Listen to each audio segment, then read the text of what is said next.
தனுசு ராசி மூல நட்சத்திரம். திருமண வாழ்க்கை, சகோதரத்துவம் எப்படி இருக்கும்? அப்படின்ற ஒரு கேள்வி உங்களுக்கு ஆட்டோமேட்டிக்கா வந்துருச்சு. அப்ப இந்த தனுசு ராசி அப்படின்னு வரும்போது நீங்க நல்லா நோட்டீஸ் பண்ணிக்கோங்க. ராசிக்கு 3ல ராகு, அதே மாரி சனி சேர்க்கை. இது அடுத்த வருஷம் 10வது மாசம் வரைக்கும் உங்களோட சகோதரர்கள் கூட நீங்க கவனம் செலுத்தணும். உங்களுக்கு கீழ உள்ளவங்க கூட, உங்களுக்கு மேல உள்ளவங்க கூட பிரச்சனை வராது. இப்ப நீங்க தனுசு ராசி மூலம்னா, உங்களுக்கு அடுத்து சகோதரர்கள் இருப்பாங்கல்ல, தம்பி, தங்கை அந்த மாரி. அவங்க கிட்ட உங்களுக்கும் அவங்களுக்கும் கருத்து வேறுபாடு வரும்.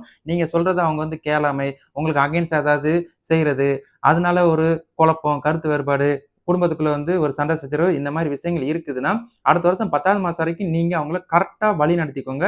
அவங்க நம்மள கொஸ்டின் பண்ற அளவுக்கு நம்ம எந்தவித விஷயங்களுக்குள்ள நீங்க போகாமல் இருக்கிறது நல்லது. இது 1.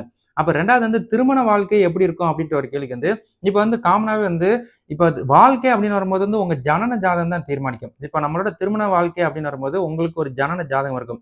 ஜனன ஜாதகத்துல நம்ம உங்களுக்கு 2ஆம் இடம், 7ஆம் இடம் எப்படி இருக்குதுன்றத பொறுத்து தான் நம்ம திருமண வாழ்க்கை எப்படி அமைய போகுதுன்றது உங்களுக்கு ஃபியூச்சர்ல தெரிய வரும். 2வது நீங்க உங்க ஜாதகத்துல உங்களுக்கு இந்த 2, 7 நல்லா இருந்தால் கூட, உங்களுக்கு வரப்போற கணவரோட ஜாதகத்திலயும் அதே மாரி 2, 7 சுத்தமா இருக்கணும். அப்ப உங்களுக்கு ஒரு சுத்த ஜாதகம், அவருக்கு ஒரு சுத்த ஜாதகம் அப்படிங்கும்போது உங்க 2 பேரோட திருமண வாழ்க்கை சூப்பரா இருக்கும். ஒருவேள உங்களுக்கு தோஷம் பெற்ற ஜாதகமா இருந்துச்சு, அவருக்கு தோஷம் பெறாத ஜாதகம் வந்துச்சு அப்படின்னாலும் குழப்பம் வந்துரும். அதனால நீங்க திருமணம் பண்றதுக்கு முன்னாடி டபுள் செக் பண்ணிக்கோங்க.